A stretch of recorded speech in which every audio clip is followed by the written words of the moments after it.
The universal healthcare law signed recently needs a little over ₱250 billion to get it off the ground and running.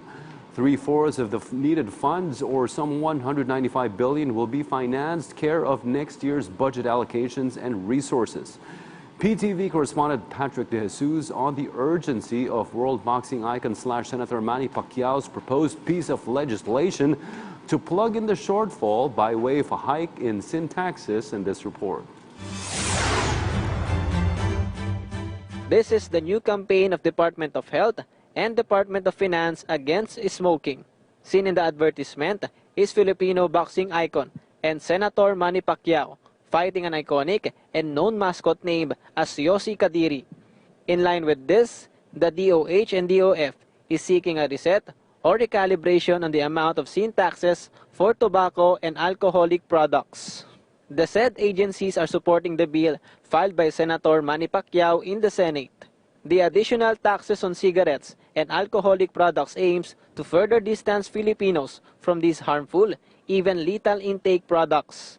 When the 60 to 90 pesos per cigarette pack proposed rate of DOF is enacted, around 3.2 million Filipinos could be spared the harm from this deadly product combo, and the 713,000 cases of death annually because of smoking-related complications will dramatically drop. Right now, more than 210 billion pesos every year is being spent in treating the top 4 diseases caused by or related to cigarette smoking, much higher from the tobacco excise tax collections in 2017 and 2018.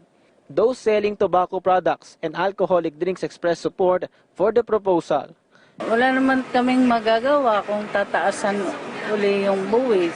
Mas maganda siguro talagang taasan para yung mga mamayan, medyo bawasan na nila yung bisyo nila. Pero paano yun? Baka maapektuhan naman yung benta nila, kinikita nila. Okay lang kasi? Okay lang po. Meanwhile, some have admitted how hard it is for them to kick off either or both of these bad habits. Pero kung kahit taasan pa yung Yossi, bibili ka pa rin?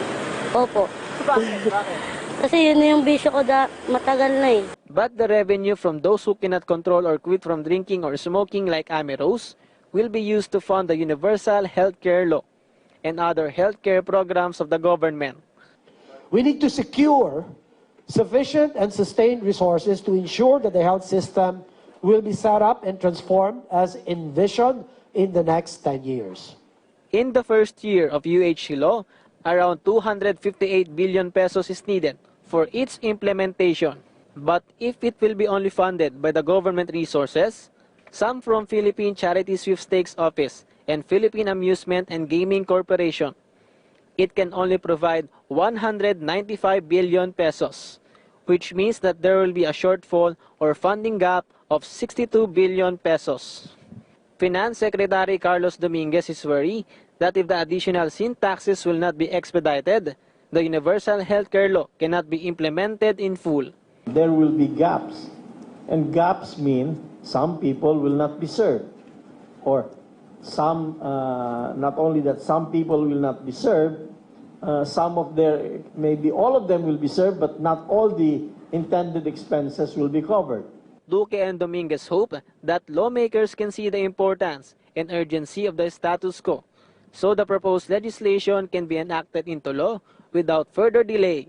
Patrick De Jesus for The Nation.